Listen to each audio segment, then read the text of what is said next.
Welcome to our channel. Today we're diving into the world of Norse mythology, a realm of epic tales, feisty gods, and more drama than a season finale. So grab your meat horns, settle in, and let's get started. First up, we have the big guy himself, Odin, the Allfather, the god of wisdom, war, death, and poetry. Odin's the CEO of Asgard, though his management style leans more towards dramatic pronouncements. He's got this whole mysterious one-eyed thing going on. Traded an eye for wisdom, you see. Just don't expect him to share his secrets easily. He's a bit of a hoarder that way, especially when it comes to knowledge. Next we have Frigg, the goddess of marriage, motherhood, and foreknowledge. She's basically the ultimate mother figure, but with a crown and a serious information network.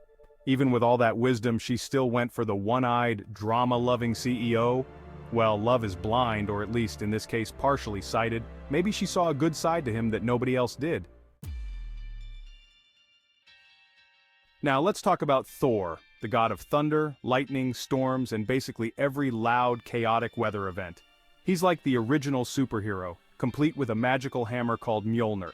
Thor loves a good feast, a good fight, and a good laugh. Just don't get on his bad side. You wouldn't like him when he's angry.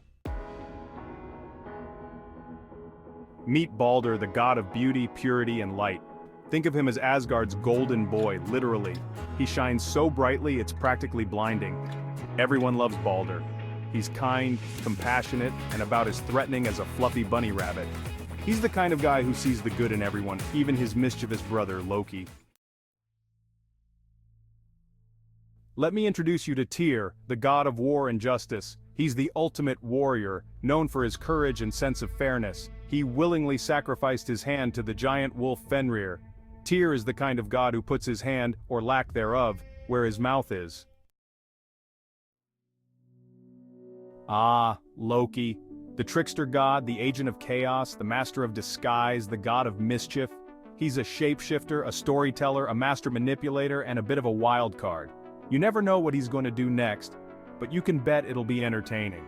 He might play pranks on the other gods, stir up a little trouble, or even, accidentally trigger the end of the world. Meet Heimdall, the ever-vigilant guardian of the Bifrost Bridge, the rainbow road that connects Asgard to the other realms. Heimdall has super senses. He can see for 1,000 leagues and hear the grass grow. No sneaking past this guy. This is Bragi, the god of poetry and eloquence. He's Asgard's resident wordsmith, always ready with a poem, a song, or a witty remark. Just don't challenge him to a rap battle unless you're prepared for a serious lyrical beatdown. Say hello to Vidar, the god of vengeance and silence. He's a man of few words, but his actions speak volumes. Known for his incredible strength and his stoic demeanor, Vidar is not someone you want to mess with. He's the strong, silent type who lets his actions do the talking.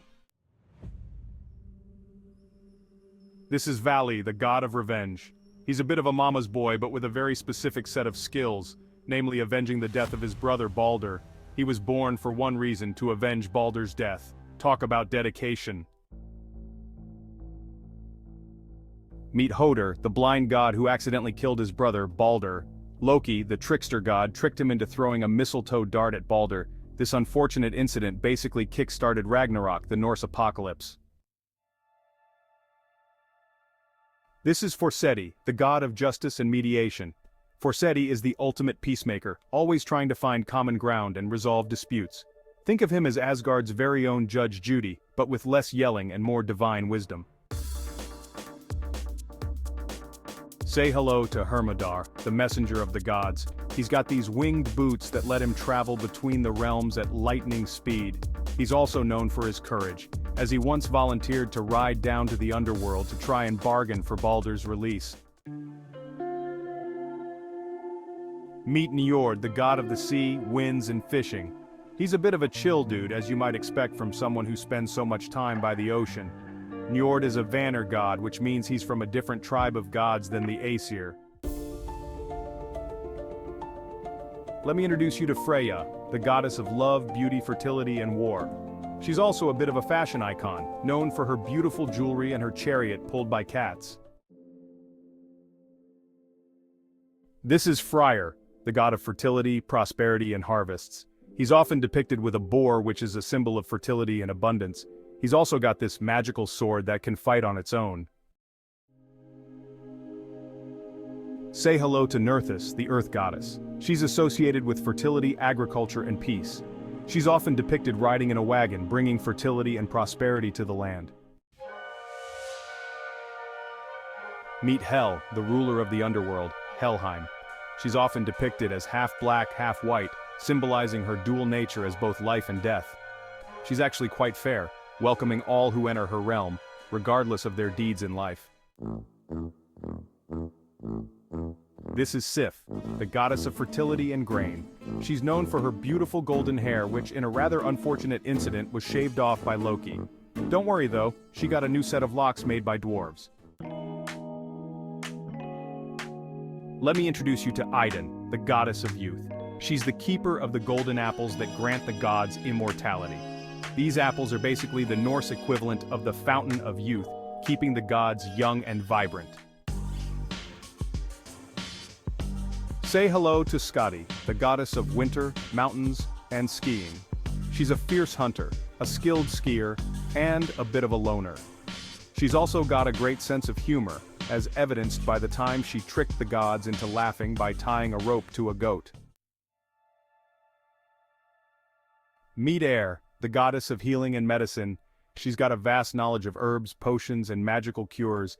She's definitely got the best bedside manner in Asgard. This is Gefjon, the goddess of fertility and plowing. She's the one who makes sure the land is fertile and the crops grow.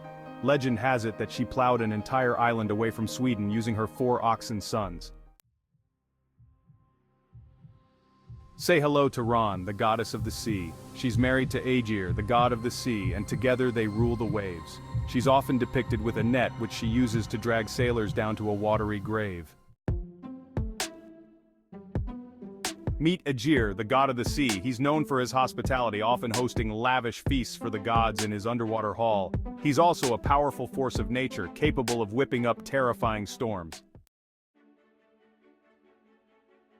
Let me introduce you to Sol, the goddess of the sun.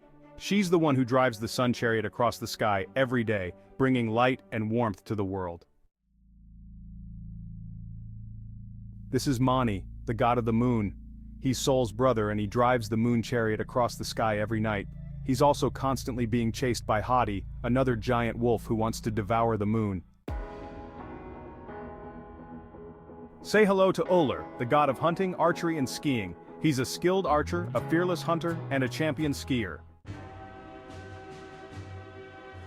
Meet Vor, the goddess of wisdom and awareness. She's known for her knowledge of the past, present, and future. She's basically the Norse equivalent of a fortune teller, but with a much higher accuracy rate. This is Sin, the goddess of defense. She's the guardian of the gates of Valhalla, the hall of the slain. You don't want to try and sneak past her, trust me, she's heard every excuse in the book. Say hello to Saga, the goddess of storytelling and history. She's the one who keeps the tales of the gods alive, passing them down through generations. She's often depicted with a mead horn and a book, because what's a good story without a little refreshment? Meet Fulla, Frigg's handmaid. She's the queen's most trusted confidant, her personal assistant, and her fashion consultant. So there you have it, a whirlwind tour of the Norse pantheon. We've met gods of thunder, goddesses of love, tricksters, warriors, and even a few who are just trying to keep the world spinning on its axis. Don't forget to like, subscribe, and hit the bell icon for more mythological adventures. See you next time. Also, check out the links below for some exciting books of Greek and Norse mythology.